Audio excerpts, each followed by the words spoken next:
Hello everyone, welcome to the viral tricks. আজকে আমরা একটি সমাকলন বা ইন্টিগ্রেশনের অঙ্ক করব। এখানে যে সমাকলন বা ইন্টিগ্রেশনের অঙ্কটা দেওয়া আছে তাতে এই যে হরে যেটা আছে cot x minus tan x, এটাকে প্রথমে একটু সরল করে নেব, তাহলে অঙ্কটা করতে আমাদের সুবিধা হবে। এই যে ইন্টিগ্রেশনটা, এই ইন্টিগ্রেশনটাকে আমরা ধরে নিচ্ছি i, ঠিক আছে। এখন এই হরটাকে আমরা ক্যালকুলেশন করছি, দেখা যাক কি হয়। cot x minus tan x এর ভ্যালুটা কি আছে দেখা যাক। cot x সমান কি হয়, cos x by sin x, আর tan x সমান হয় sin x by cos x। ঠিক আছে, এই দুটোকে ভগ্নাংশে যোগ করলে লসাগু হবে sin x into cos x। তাহলে এখানটা হয়ে যাবে কি, cos স্কোয়ার x মাইনাস এখানটা হয়ে যাবে sin স্কোয়ার x। এরপর আমরা জানি cos square x minus sin square x সমান কি হয়, cos 2x বাই নিচে sin x cos x, এটা যেমন থাকছে থাক। অর্থাৎ আমরা cot x minus sin tan x টাকে ক্যালকুলেশন করলে এটা পাচ্ছি। এটা আমাদের ওই ইন্টিগ্রেশনটাকে সরল করে দিল, ঠিক আছে। এখন তাহলে আমাদের যে integral value i equal to কত হয়ে যাবে, ইন্টিগ্রেশন এই 1 প্লাস cos 4x, এটাকে লেখা যায় 2 cos স্কয়ার 2x। কেন লেখা যায় না, আমরা জানি যে cos 2x এর যে সূত্র আছে, cos 2x এর সূত্র কি না 2 cos স্কয়ার x মাইনাস 1, সেটাকে যদি সাজিয়ে লিখি তাহলে আমরা পাবো 1 প্লাস cos 2x সমান হয়ে যাবে 2 cos স্কয়ার x। সেই সূত্র ধরে, অর্থাৎ গুণিতক করে সেই সূত্র ধরে আমরা 1 প্লাস cos 4x এর জায়গায় লিখতে পারবো 2 cos স্কয়ার 2x বাই নিচে আমাদের এইটা এসেছে cot x minus tan x ছিল, সেটা ক্যালকুলেশন করতে এইটা আসছে।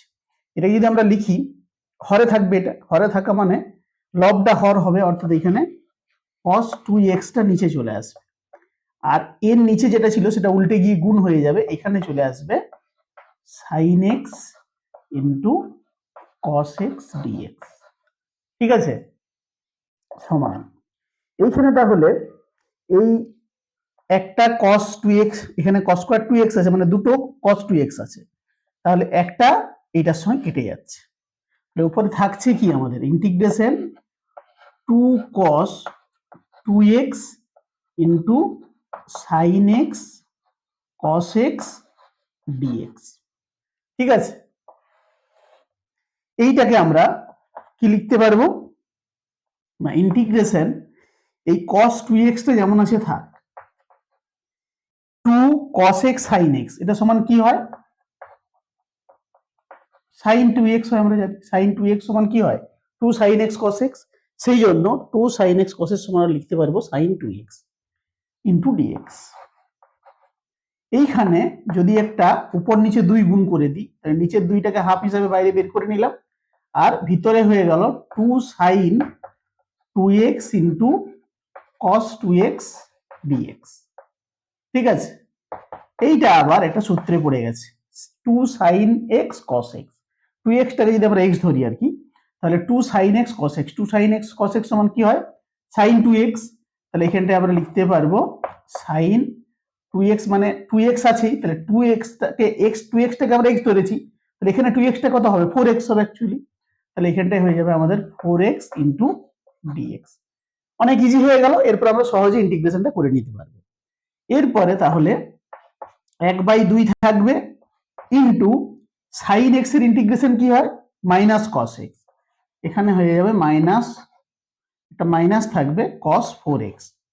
তার সঙ্গে সঙ্গে আরেকটা কথা মনে রাখবে, এখানে শুধু x থাকলে x হতো, যেহেতু 4x আছে সেজন্য নিচে একটা বাই 4 হবে, কারণ আমরা জানি sin mx এর ইন্টিগ্রেশন হয় sin mx বাই m, সেই জন্য এখানে আমাদের একটা 4 চলে আসবে প্লাস c।